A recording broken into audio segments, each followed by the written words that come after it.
Hi welcome back to our channel. குவைத்தை பற்றி update பார்க்க நம்ம பேஜை சப்ஸ்கிரைப் பண்ணிக்கோங்க. அமலா சுந்தர் பாதி பேர் சப்ஸ்கிரைப் பண்ணாமல் பார்க்குறீங்க. ஸோ முக்கியமாக சப்ஸ்கிரைப் பண்ணிக்கோங்க. ஸோ இன்றைக்கி வந்து டே பை டே ரூல்ஸ் மாறிக்கிட்டே இருக்குது. ஸோ இன்றைக்கி வந்து மினிஸ்ட்ரி வந்து சரியான ரூல்ஸ் போட்டிருக்காங்க. ஸோ இந்த வீடியோ ஃபுல்லாக பார்த்தா தான் தெரியும். வாங்க வீடியோக்குள்ளே போகலாம். ஸோ ஃபஸ்ட்டு நியூஸே சொல்லிடுறேன்.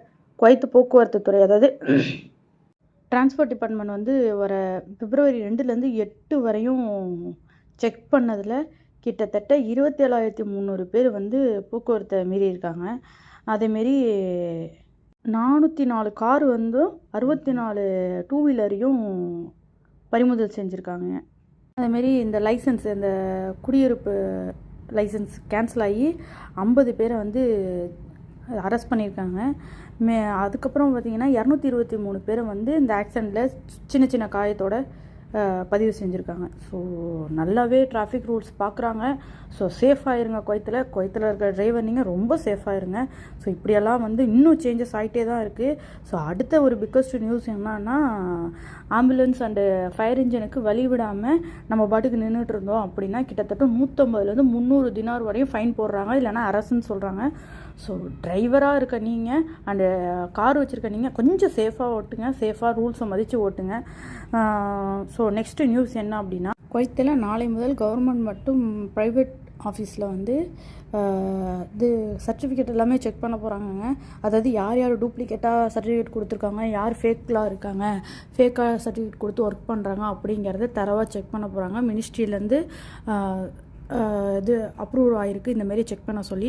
ஸோ ஒவ்வொரு கம்பெனி மூலமாக போய் செக் பண்ண போகிறாங்க. ஸோ நீங்கள் வந்து ஃபேக்காக இருந்தீங்க அப்படின்னா தயவுசெய்து ஏதாவது ஃபேக் சர்டிஃபிகேட் கொடுத்துருந்தீங்கன்னா உங்கள் கம்பெனியில் சொல்லி வாங்கிடுங்க. ஏன்னா அதுக்கேற்ற மாதிரி ஒரு அரெஸ்ட்டு அப்படின்னு சொல்லியிருக்காங்க. நீங்கள் இந்த ஃபேக்குன்னு நினச்சி குவைத்துக்கு வந்துடாதீங்க. அதுமாரி ட்ரக்ஸுன்னு சொல்லிட்டு வராதிங்க. நான் வந்து குடிக்கணும், நான் வந்து போதைப் பொருள்களெல்லாம் யூஸ் பண்ணணும், நான் இந்த நாட்டுக்கு வந்து பண்ணுவேன் அப்படின்னு நினச்சிட்டு டிரைவருக்கு வந்தீங்க அப்படின்னா அது ரொம்ப கஷ்டமாயிடும். ஸோ அடுத்தது என்ன அப்படின்னா, இன்றைக்கான ஒரு கேடி வந்து 293 ரூபா இருக்குங்க. 293.93. அதேமாதிரி 24 கேரட் கோல்டு வந்து 50 கேடியில் இருக்குது. அதே வந்து 22 எடுத்துக்கிட்டிங்கன்னா 46 கேடியில் இருக்குது. ஸோ இந்த வீடியோ உங்களுக்கு பிடிச்சிச்சுன்னா உங்கள் ஃப்ரெண்ட்ஸ் அண்ட் ஃபேமிலிக்கு ஷேர் பண்ணுங்கள். இருங்க ஒரு முக்கியமான ஒன்று மட்டும் காமிச்சிடுறேன், அதையும் பார்த்துட்டு போயிடுங்க. ஸோ இதுதாங்க, இதை நல்லா உத்து பாருங்களேன். நான் குவைட் டவருக்கு போயிருந்தேன் அப்படின்னு சொல்லியிருந்தேனே. ஸோ 2 சைடும் வந்து ரொட்டேட் ஆச்சு. அதாவது 360 டிகிரி ரொட்டேட்டுன்னு சொல்லுவாங்கள்ல, அந்த மாதிரி 2 இதாக பார்ட்டாக பிரிச்சுருந்தாங்க. இந்த சைடு ஒன்று, அந்த சைடுன்னு சொல்லிட்டு சர்க்கிளில் தான் அந்த டவர் இருந்துச்சு இல்லையா. ஸோ 2 சைடுமே ரொட்டேட் ஆகிருந்துச்சு. ஸோ இதை உங்களுக்கு நல்லா காட்டணும்.